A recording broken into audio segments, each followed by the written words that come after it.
Steven, I think they're ready for us. You ready? Yeah. Yep. So, what's up, everyone? Welcome to another episode of 2 a.m. in Sweden, aka We Got Next. I am one of your hosts of the show, Hayes, aka O Shifty, with the one, the only special guest, co host, the great American himself, Steven at Steven_Springs. Steven, how you been? How's life going? How's the world treating you? We're busy, man. Life is busy as always. And Penn State is ranked fourth in the country. So, That's a big thing. yep. Life has such a great ring to it that, like, being in the top five is, dude, I can't even, especially living down here when Maryland football fans are just done with the season. I'm walking around Penn State every day, letting these people know, like, your boys are number 4 in the country. So, So, having someone that's number 4 in the country, and my schools will never touch number 4 in the country. What happens when a team is number 4 in the country? you just got a lot more attention. People notice it. Like, your team it's one thing when, I can remember, when Penn State was not in top 4, when they weren't a top 15 program. So, like, being in the top 25 is awesome. Love to see that. Love to see that with your team. Top 15, in like that 10 to 15 range, great.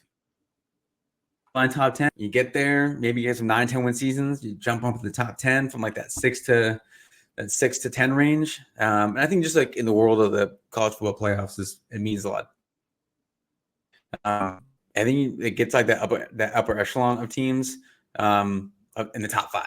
Like, we're behind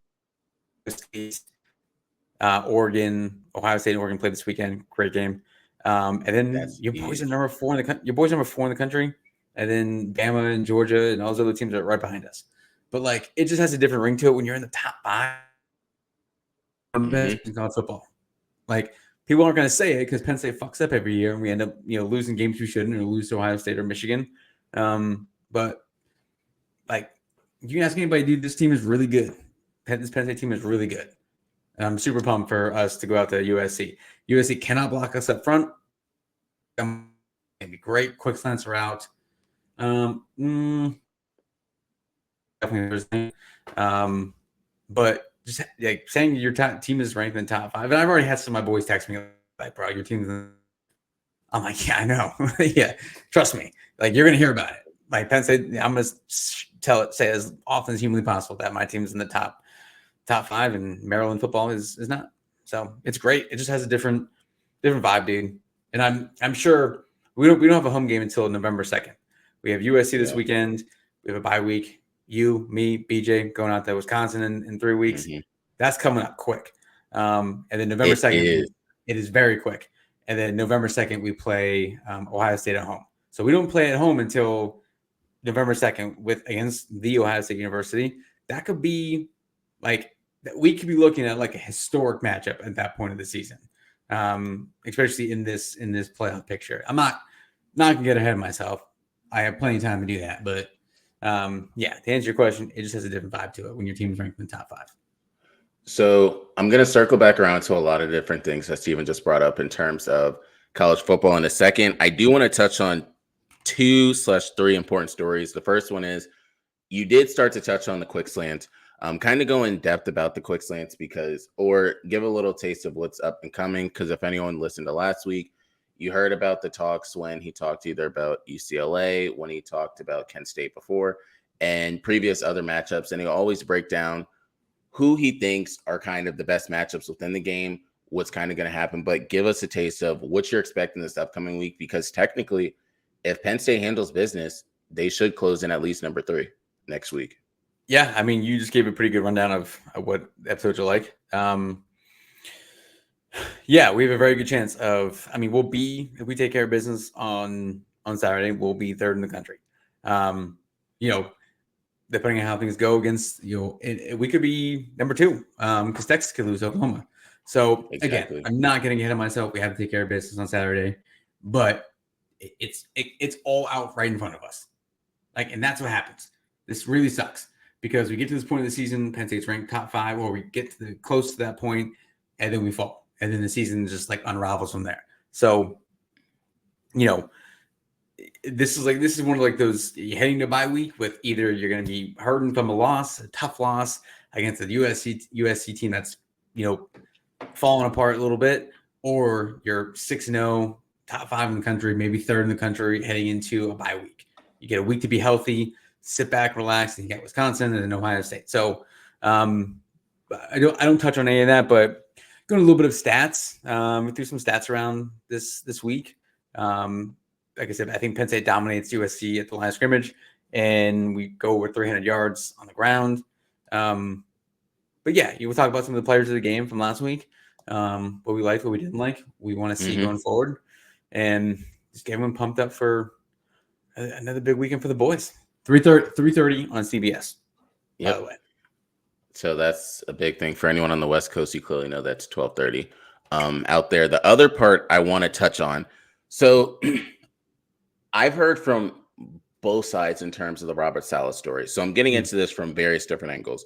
The first one is, for anyone that doesn't know, the Jets let go of their coach. Woody Johnson came out and ended up talking about it, saying that it was his decision that it ended up happening. They had a conversation. I'll give the background side on the season ticket side, then I'll give the front side of my opinions. Number one, all the season ticket holders, he sent a message out saying that they have a really good team this year and they are not living up to expectations, so they end up letting go of the coach.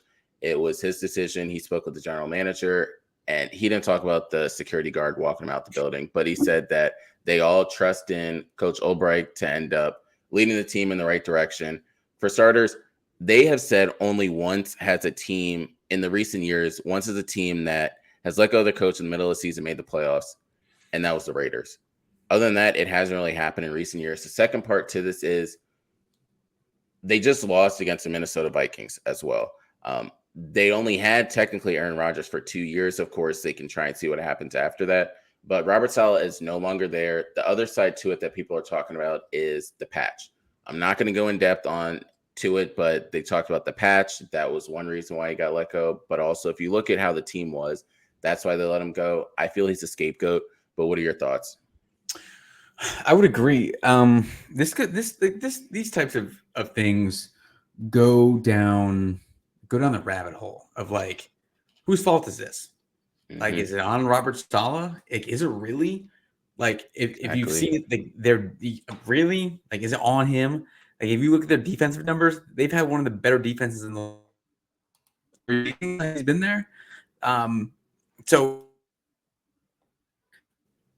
like, maybe Aaron Rodgers just isn't like, maybe it's just not going to work. But like, Aaron Rodgers had 3 picks last week. He threw a pick 6. Yes. He's just not playing well. And the chemistry with him and Garrett Wilson, well, like it flashes, it doesn't flash that often. So, I think the Jets are still a good team. I think they're a playoff team. I think they can win that division because the Bills are, they're up and down right now. It's so early in the season though. Like it's so early in the season. I hate like it's so early, dude. Like the Ravens were 0-2. People were freaking out. Like they're fine, dude. The Ravens are fine. Like it's just you gotta like I don't know. I feel like every year these teams you gotta go through some shit to like and then all right, either you bounce back or you don't. Like either you have a good season, all right, you're really struggling right now. I think they have a bye week. Yes. Yep. No, they don't. They play Monday night. They play the Bills Monday night. Bills. Yeah. I did know that. That's at home. Okay, so that's huge game for these Jets. Like huge game for the Jets. All Monday night, bounce back after everything that just happened this week, losing overseas. And then your coach getting fired, and the way he got fired with the security guard and everything, that is like so spot on for like this whole situation. Feel bad for him, it's not like they were dog shit. No, like it's not like they were the worst team in the league. I know when they got Zach Wilson, yes, they were pretty bad. But like you could see like there was definitely something there. But you gotta let it pan out, dude. Like, I mean, look at the Lakers. They let it pan out and panned out like shit. Yep. That's why Darvin Hot Pocket's hands was gone, dude. So, by the way, this is completely not related to the Jets, but it is related to coaching. Did you see the clip of JJ Redick giving a halftime, like going to the locker room with the sideline interview? He gives a solid analysis. They say he's already comfortable. He sounds like a vet. Yeah. Like he's just basketball again. Like everyone, all the guys in the league know basketball. Like they know basketball, but there's different levels to like your knowledge of it. And I actually let's not talk about this because this is gonna go down another rabbit hole. But I'm with you on the Robert Saleh thing. Like I think he's a scapegoat for sure. Yeah. And I guess this interim coach is going to work. Sure. Like what's really like? Is there going to be like just a huge change in their culture where they're just going to take off? Maybe. Or Aaron Rodgers, they can't, like he's not better, and we Aaron Rodgers is better. He's not throw picks. That game is anomaly. So it makes them that they're really good. They're starting 5-0 is hard, dude, in the league. Winning in the NFL is very, very tough. And not making it look easy, but I know, it's still looking 5-0. But I think Robert Saleh is a scapegoat, and I feel bad for him. But he'll I feel he'll win somewhere as a coach. He's for sure. Yeah. Yeah. I fully agree with you on that. The big part that you brought up is early in the season. Like you're letting go of the coach this early in the season. The other part that they always bring up is the preseason. So within the preseason, teams are not actually playing anymore, and they believe that that's starting to hurt. You can look at it from the player standpoint. You can probably look at it from the head coach's standpoint as well. And I personally believe that that's the truth on that side. We'll dive deeper into that when we do the game picks. The other side, your boy Shams is now on ESPN. Him officially announcing it, I don't really care about. The truth is, how much do you think he's gonna make? I was gonna text you and ask you that, and I forgot about that. I don't even know. Like he's making $1 million, right? Like over Easily. Right? Like if are we talking 3? Stephen A. Smith is making like 10 mil and stuff like that. 2? Like $1 million? Like he can't make more than like 5. Like there's no way. There is no chance he's making $5 million. If he is, then I fucked up along the way. Hang on. I keep talking. I gotta make this. I gotta check this out. So for anyone that doesn't know, Shams Charania used to be with the Athletic. That was kind of where he ended up making his build up. They did say that was going to be a big thing of where is Shams going to land for 2 reasons. One, because Adrian Wojnarowski retired. He ended up taking another position, so he doesn't necessarily have to deal with this all the time. But speculation was Adam Schefter might actually come over to the NBA side. That was not going to happen. This guy. I tell you. What do you think? Yeah. He's signed to be their top NBA insider. Per Front Office Sports, he earned an estimated blank. At his time, between his time at the Athletic and Stadium, what do you think he was making? I feel it's probably not ESPN. This is where he was before. No. I feel where he was before, maybe 800,000. $3 to $4 million. Where reports suggest that Woj took home $7 million during his time. Yeah. To be a snitch. Oh, bro, I was just going to say, only in sports can you be a snitch and get paid for it. And like it's okay. And it's okay. Like, I mean, these dudes sometimes might be making shit up and hoping it's. Do you realize all they're getting paid to do is, let's just say, okay, this is all they're doing. So your child starts kindergarten for the first time. That's me saying, hey, Steven's kid's starting school tomorrow. And then you come out and say, I officially want to announce my child is starting school tomorrow. Just because I said it before anyone else, you're going to pay me. That's it, dude. That's and it. Like, it's not even like it, and it has nothing to do with them.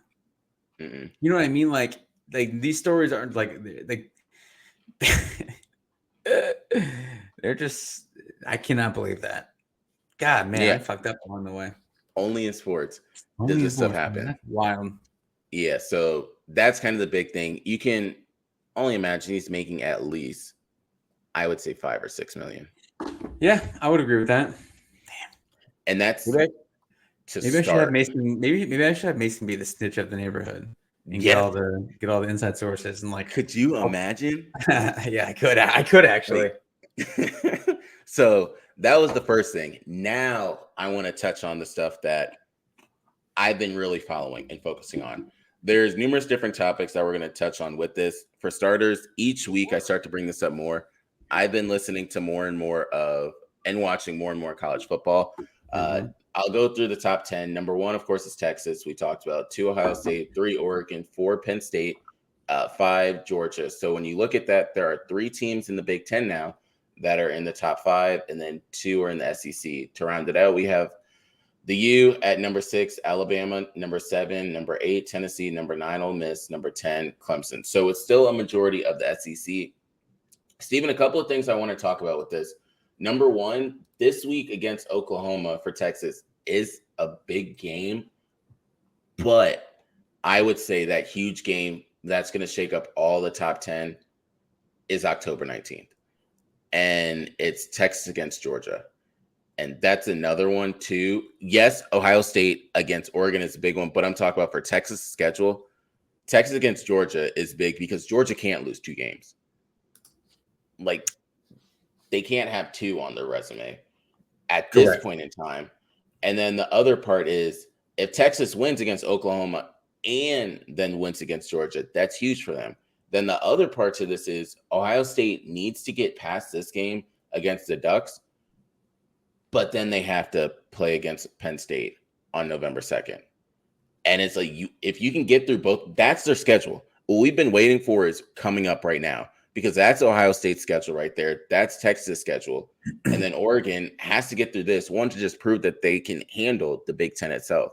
And then Penn State, like we said, if they can handle business correctly as well against against USC, they can be number 3, potentially number 2, because Texas has to do what they have to do. Before all of that, though, the one I want to bring up is Miami. Because, one, Steven always talks about those late night games on the West Coast, whatever sport it is. I didn't stay up to watch it, but the fact that they came back, when I went to sleep, they were losing. When I woke up, 25, I think. They won. Yeah, they won. So now I want your thoughts on basically everything top 10. You can roll however you want to. It's your time to end up saying your thoughts on everything. Yeah, a lot of bounce back games for teams this weekend. Bama's got one. They have South Carolina. USC, obviously, they lost 2 in a row. They need to bounce back. Georgia looking to get back on track after the Alabama game. Tennessee, Ole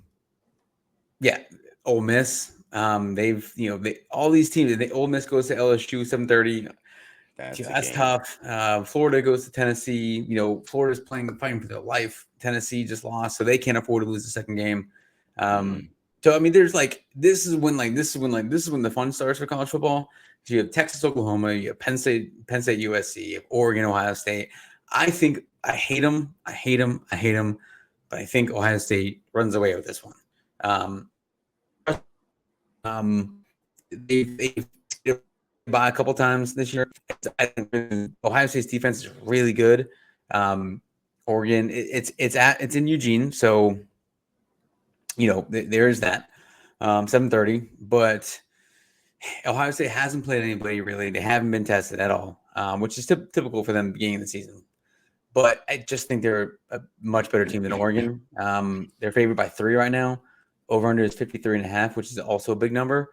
But this could definitely be a shootout for sure. If Ohio State doesn't run away with it, I think they win a shootout. This is not going to be a low-scoring game. I don't assume it's going to be. These are 2 really explosive offenses. Dylan Gabriel is good, but I just something about Oregon right now, I just don't trust them. And a lot of people don't either. But yeah, if Penn State handles our business, we go and completely dominate USC. My thoughts for you, as of course the Penn State fan of the show, these next 3 games I would say are their schedule. Because if they can get through these 3 games, yeah, they have Washington, but Washington isn't what it was last year. Purdue, we know how Purdue is. Minnesota, well, they had a battle with Michigan. We see how Michigan is. University of Maryland is 3-2 right now, 0-2 in the conference. So I'm not really worried about them. So it's these 3 games. If they can push ahead and then not look past those final 3 to 4 games, they're in a good position. Don't lose to Maryland, and you're fine. Yeah. That can't happen. Yeah, I mean, like this happened. Penn State's the only team in the country over the last 4 seasons to start 5-0. Only team in the country. I did the research on that. That is. So we know how to start. We start better than anybody in the country over the last 5 seasons. Mm-hmm. But we are the back half of the season from like this point on. When we get to this point of like being close to the top 5, borderline, and we slip up that we shouldn't have, and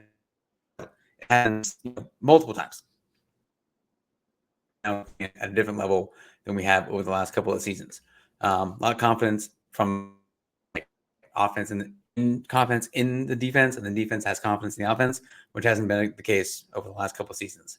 Drew Aller, I think he's one of the best quarterbacks in the country. I've said that for the last couple of seasons. I think we have the best tight end in the country. We have the best running backs in the country. We have one of the better O-lines that people are finally talking about. Receivers, we're good. Like, I have no concerns about the wide receivers. Defensively, we have, maybe one of the better players in the country, Abdul Carter. We're thin in some areas because of some injuries, but like the talent we have, the depth that we do have, again, we're one of the best teams in the country. So I'm gonna say that until we lose. But you mentioned next weekend. This 2-week stretch of college football is unbelievable with games. Next weekend, just a little bit of a preview. Some of these games are TBD. Nebraska goes to Indiana. Indiana's 5-0. Number 18, Indiana. South Carolina, Oklahoma play. First time they played by in a long time now that both teams are in the SEC. You have Miami at Louisville, Alabama at Tennessee. If both those teams survive, going forward, like either one of those teams can probably lose another game. So Bama at Tennessee, 3:30 game. Michigan, Illinois. Both those teams are fighting. Let's see, Penn State's got a bye week, so we're chilling. That's a win. That's a win. Texas hosts Georgia. That game could be, who knows? If Texas goes down this weekend, the game means a little bit more. That's a 7:30 game. Dude, college football is like drastically better in this aspect than the NFL. Just like the anticipation for some games is like months long. Like this weekend, October 12th, people have been waiting for this weekend for a lot, like months now. Like the Oregon, Ohio State game has been talked about for a long time. No one gives a fuck about a week 7 matchup between the Chiefs and the Ravens. No one cares. Yeah. Like we'll talk about it when we get to it. But the anticipation for these types of games are so huge. Like that's 12 teams, those 2 lost teams, like it means a little bit more. But like these teams are massive. And now that and the SEC, you have this, bro. Like that's love it. Love to see this in college football. But yeah, the next Alabama, Tennessee tickets starting as low as $413. You're not finding that in the NFL unless it's the playoffs. Hell no. That is insane. At all. Texas is like in Austin, not like Cowboy Stadium or some shit like that. Tickets low as $351. If Texas wins this weekend, that's going to soar up as well. Crazy. Yep. That is absolutely insane. Love to see it though. Love to see it. I will say in college football, there's almost no cap on the cost of a ticket for a game. It'll just keep going up astronomically as long as the 2 teams are continuing to win. Hold the phone. There was a game that I saw 10 a.m. host. Yes, here we go. tickets right now, and I've seen some crazy prices. This is November 30th, so like far away, right? And this is right now. Number 1 Texas, number 15 Texas A&M in College Station. Tickets as low as $584. I've seen 2,500. Like that's crazy, but that's like nothing to those people, right? That's nothing to those people. But again, you're not finding that unless it's the playoffs or the Super Bowl. You know, this is a college football game, dude. That means so much more, and it's fucking awesome. What Steven is failing to explain is that $500 starting price is for you to be in the heaven watching the game. You are not able to even see the numbers half the time of who's running on the field. You're closer to the fire. Right. In comparison, like we were at the Ravens game. In comparison, Maryland plays at Penn State that weekend. It's Thanksgiving weekend. Tickets as low as $13. See?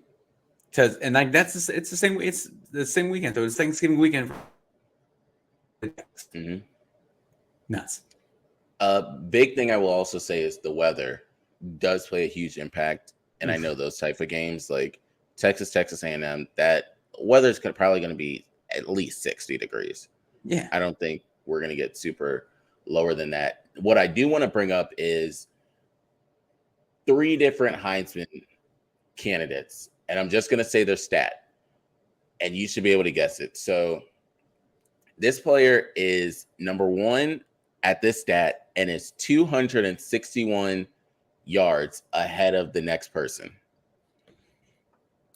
Oh, am I guessing? Yep. Ashton Jeanty. Yes. Boy from Boise State. So my question to you is, they are comparing him to Barry Sanders, Walter Payton, and LaDainian Tomlinson. Do you think it's on that level? Yeah. Like the start that he's having to the season is incredible. He's averaging 10 yards a carry. He's averaging a first down per carry. He's averaging 206 yards per game. And he had last week he had 13 carries, 186 yards and 3 touchdowns. The week before that, he had 26 carries, 259 yards. He's gone over 250 twice already this season. A lot of guys won't do that in a career. He's done it twice this season. Level of competition. You can say what you want about the Mountain West, but they did play Oregon and they lost. And that could be. And he had 25 carries for 192 yards and 3 touchdowns. That's crazy. His lowest output is half. He had 11 carries for 127 yards and no touchdowns. But the dude's got 95 carries for over 1,000 yards already and 16 touchdowns. That is already stupid. I can't even that's nuts. Some players don't even get that in a season, and he got that. And I think he was like 500 or 600 yards ahead of the pace of the last three running backs: Derrick Henry, Reggie Bush, and Mark Ingram. Barry Sanders had like 1 billion yards his Heisman winning season at Oklahoma State, but he did it in like LT. Getting closer, but what GT's doing. My other thing I want to end up bringing up is, so what I like to look at when I see stats, you like to either see the quarterback, do they have a top receiver that's in the top 5? For example, Jackson Dart is number 2 with 2,100 yards, but then also Trey Harris is number 1 with 885 receiving yards. All right, cool, good relation, because we clearly know who the number 1 receiver there is. Then the other one is Josh Hoover. So he's number 3 at 2,007 yards. Jack Beck is number 3 at receiver as well. So 702 yards. Clearly you have the relation. The part that becomes like, oh, this man is just throwing to whoever in the world. Cam Ward is leading number 1. There's no top 5 receiver there. The other one is Kyle McCord, Syracuse. There's no top receiver there in the top 5 or so. Then you have Curtis. What's his last name? Rourke. Yeah, from Indiana. There's no top wide receiver there. So they're saying now, of course, Ashton's leading in terms of the running back, well, also the Heisman position, and then the award itself. Then, of course, you have Cam Ward that's there, then Travis Hunter. Do you think anyone else should be in that discussion?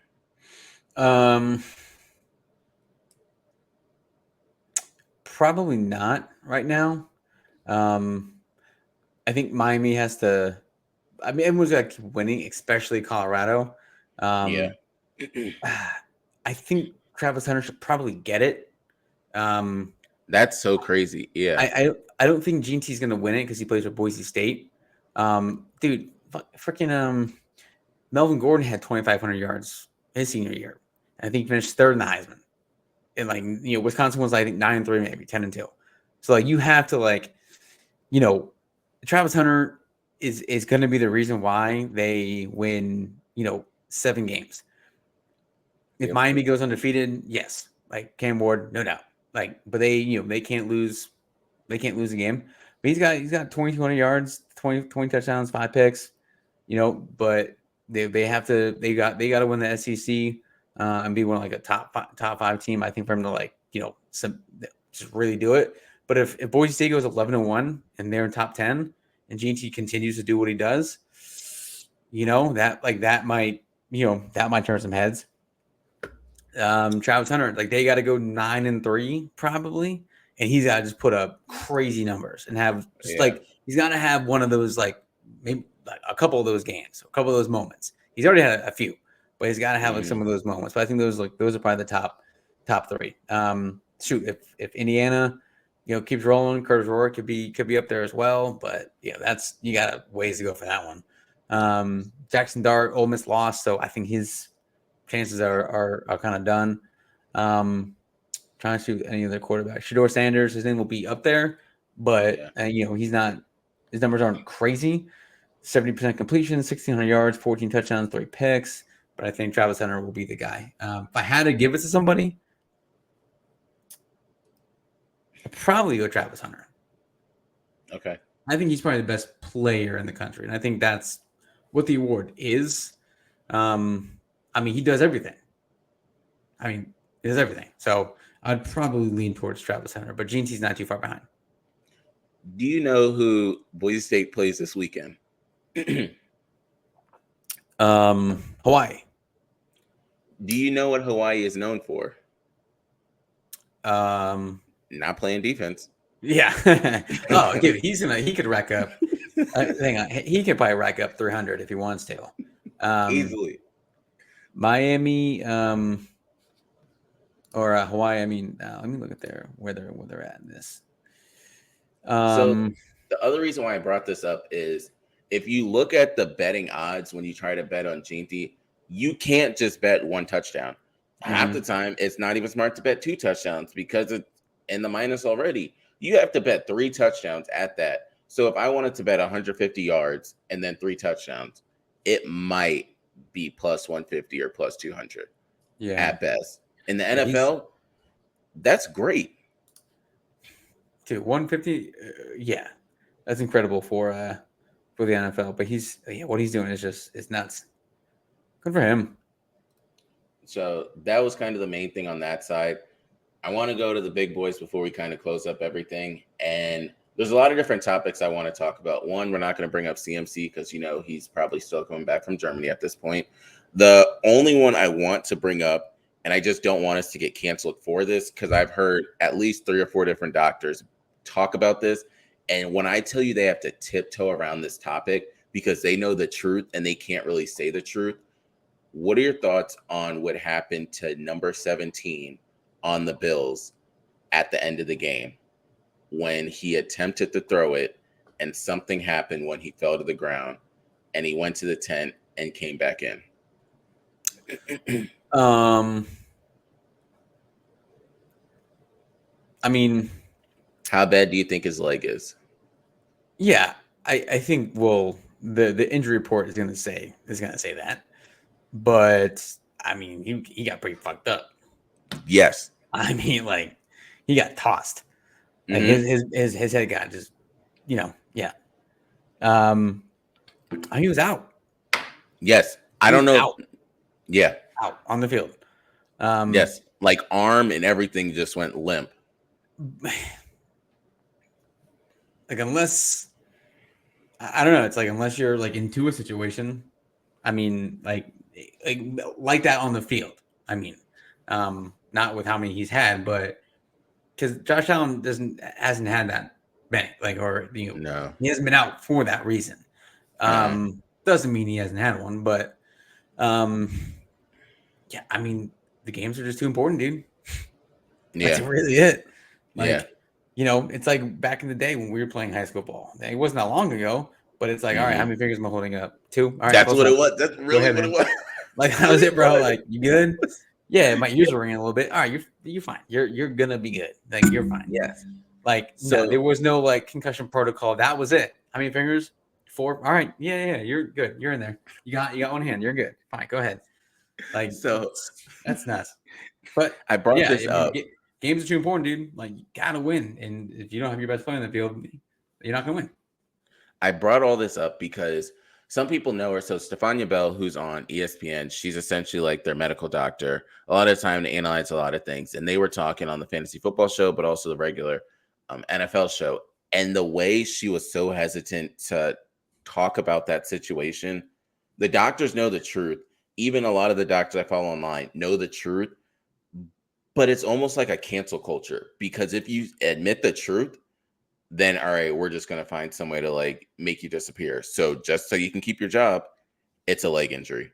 And that's what we're going to go with. And I was talking to 2 people at work that are Bills fans. And I said, I promise you, it won't even show up on the injury report this whole week. You can't do that. No. If you put on there what it is, you're contradicting everything that happened in that game. Yeah. There's no way and he's probably not gonna practice this week, like No. he's probably, And they'll be fine with that. Yeah, and his head's still buzzing right now too. Yeah. So that was kind of the big thing over there. I want to get into the game picks because there's 2 to 3 games that I want to touch on for a second. The first one, Seahawks 49ers. Who you got? Seahawks. Okay. So this is one of those type of games, the equivalent, I would say, to a big game in college football. This is a big game for the NFC West. I'm going with the 49ers just because both teams honestly need to win. One team lost to the Cardinals. The other team lost to the Giants. You can't really say anything else about that one. Bears, Jags. That's in London. I'll go with the Bears. I think they're a better team. Up the Jags. Packers, Cardinals. Cardinals. Okay, so I have the Packers, and I like Jordan Love. I just got to see the rest of the weapons and how they kind of end up using them. Shout out to Romeo Dobbs. When you find out really what happened to him last week as to why he got suspended, it's essentially like Steven just not wanting to go to work. And then they find out like, oh, he didn't really want to go to work. All right. We thought it was personal. It wasn't personal. He literally made it some more deeper than personal. I got the Packers. Colts, Titans. Colts. So mine is a caveat. If Anthony Richardson is playing, I'm going with the Titans. If Joe Flacco is playing, I'm going with the Colts. Reason being, Joe Flacco shows you how that offense should be run. When Anthony Richardson is in there, it's a little different. It's fun to see, but someone might get injured. Not consistent. Yeah, it's not. Texans, Patriots. Texans. I got the Texans as well. Drake May is going to be starting this game. Jacoby Brissett's back to the bench. Bucks, Saints. Bucks. I have the Bucks in this one. The Saints need a win, but I have the Bucks. Baker looks really good with Chris Godwin and Mike Evans over there. Browns, Eagles. The Browns are duty. I'm going with the Eagles. They are. You know how bad it is if we're both going to agree on the Eagles because that's tough. I promise you, the Browns right now are trying to figure out how do we get out of this deal that we agreed to. And I think the only way is to go with one of the funniest men in the NFL. Just put him in the game. You might end up winning some games if you put him in. Next game, I personally believe might be the game of the weekend. And it's because of what one team is doing so well, and the other team has to prove if that other team is good, and that's the Commanders against the Ravens. This game could also be flexed out of the 1 p.m. slot and go to the Sunday night game or Monday Sunday night game, which it should be. Like this game should the night game is the Bengals and the Giants. Like what? Folks don't want to watch that on a Sunday night, bro. Come on. Like they have to flex it, right? Like they have to. You have to. You have to. The Bengals and Giants. Come on. I'm going with the Commanders. That Ravens defense is suspect. I think this is going to be the over under right now is 52. Yeah, I'll take the over on that one. Yeah. The public's going to bang the under though. I guarantee that. I think it's going to be a high scoring game. Washington, like the Ravens secondary is not that great. And Jaden Daniels. Stop lying. You are underestimating that word. No, they are terrible. Yeah. Dog shit, bro. Dog shit. Which is weird. They shouldn't be. Yeah. Like they should not be. But again, maybe this is the game that they turn around. It's in Baltimore. You know that place is gonna be rocking. I fucking hate it. I hate the Ravens. You might be able to hear it at home. Yeah, seriously though. Like this is the first I had a buddy side note that buddy that went to the Commanders game on Sunday against the Browns and they completely whooped them, right? And I said, when was the last time you left FedEx Field after a game? And you're like, damn, that was fun. He's like, I don't know. Yeah. He's like, it's been years. Like years. He's like, there was moments over the time, but like, everyone thinks and they're 4-1, right? Yep. Yeah, that's tough. Like with a rookie quarterback. CJ Stroud just did this. It brings back a fan base. Yep. And I said, I asked him, I was like, what was the environment like? He's like, yeah, we got a good team. And people, it's like, but like that's like that's a real fan base. Like there's no bandwagon Commander fans. Come on now. That's not a thing. No, there's bandwagon Ravens fans. There's true Ravens fans, but this is a good game for the DMV. I'm going Commanders. I'm going Commanders in a shootout. Anyone that knows me knows why I'm picking this way. I'm going with the Commanders. I just want to give everyone a little example of what the rest of their schedule is. So this game means so much for the Commanders more than the Ravens, I would say, because if the Commanders can win this game, people are going to say they're a legit team.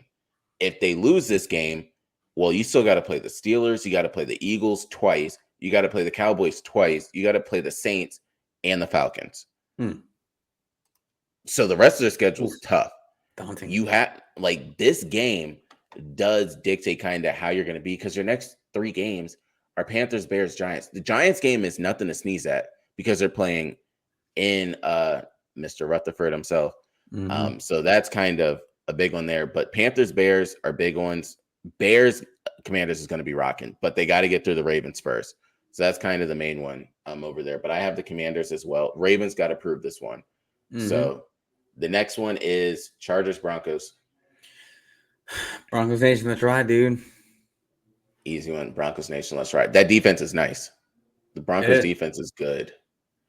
Yeah. Next one, Steelers, Raiders. And before I get your pick and thoughts, quarterback situation. So explain to me quarterback situation going forward and also give me your pick. I'm picking the Raiders. I don't want to talk about it. I don't want to talk about it. Like, come on, guys. We have a great defense. This is same shit, different year, dude, with the Steelers. Great defense, and they're going to rely on the defense way too much, and they're just not going to score points. And, Najee Harris, just not the guy. Jalen Warren is hurt. Najee just cannot get it going. It seems like it's going to be there, and then, George Pickens checked out. So I don't know. Come on, guy. So I'm picking the Raiders. I love Mike T. Maybe Justin Fields isn't that guy. Maybe we go with Russell Wilson or, I guess can it be worse? Can Russell Wilson really be worse than Justin Fields? I don't think so. Justin Fields, I'm not saying he's bad. He's just not I thought he was gonna be better. I mean, he was for a game. For a hot second, dude. But I'm going with the Raiders in this one. I don't trust the Steelers offense right now to really put up a ton of points. So I'm going with the Raiders. So I'll give 2 thoughts. One, I'm going with the Steelers. But if the Steelers lose, that conversation that's maybe at a 5, it's going to an 8 or a 9 real quick at the quarterback position because they have the pieces, but they're also in a great situation. We talked about this before, but that whole great situation shit, they don't care for because their team, how it started, is what they expected to continue. And it's not kind of doing that. Now I'll say this for then. The next one, Lions Cowboys. Lions. So I have the Lions in this one. Cowboys just came off of a big win. I don't know if they can make it 2 in a row. Lions are coming off of a bye, and that team needed it too. So I got the Lions. Falcons, Panthers. Falcons. Cousins put up 500 yards. That's Yeah. all I'm going to say. That's all you need to know going into next week against the Panthers defense. Bengals, Giants. Bengals. We finally get another win in there. All I'm going to say is Jamar Chase had 2 touchdowns, over 150 receiving yards against a terrible defense. Bills, Jets. I would love to say Jets. I'm going to go Bills. I'm going to go with the Bills as well. What you got for everyone? Yeah, I'm super pumped for Penn State football right now. Like, anyone who knows me knows that this is what it's all about. Being top 5 in the country again. Just, especially being surrounded by Maryland fans, and like all my boys down here are like, damn, like that's cool. I'm like, yeah, it is. It's fucking awesome. We got Wisconsin. We got the Wisconsin trip coming up in a couple weeks. Yeah, we got everything locked down for that. Hotel, flights, tickets. Got a rental car just recently. So, yeah, like good stretch right now. Like good time to be a Penn State football fan. Gotta go take care of business this weekend, but gotta also enjoy it. Like I really want to win a national title, but I'm gonna enjoy us being, better than 129 other teams. So very, very, very good time to be a Penn State football fan. So shout out to Penn State. So mine is going to circle back to one of Steven's teams. Steven, I think you'll appreciate this. So we talk about going to different sporting events all the time. So for anyone that doesn't know, I end up buying and selling season tickets. So I have Steelers tickets. I sold my Steelers to Cowboys game tickets before the season started. Oof. I could tell everyone now, I sold those tickets for $650 a piece. There you go. When I tell you, I looked at every single second of that game and said, someone spent over $1,200. That's crazy, dude. They are so pissed at you. Those folks are heated, bro. Were they good seats? They were. They were like in the 25th row. So it was good, but you was going to get drenched, like regardless in the beginning. Sick. So there's no way around it. So that's crazy. All I'm going to say is so pissed. I looked at that every single second. I sent it to one of my friends and I said, this is why I don't go to games, because you got to deal with that at a game. And before the game even started, I was like, why the hell am I seeing like Maria Taylor and all these people talking for so long? Then it's like, oh shit. She was delayed like an hour and a half. It was delayed. Like all the people that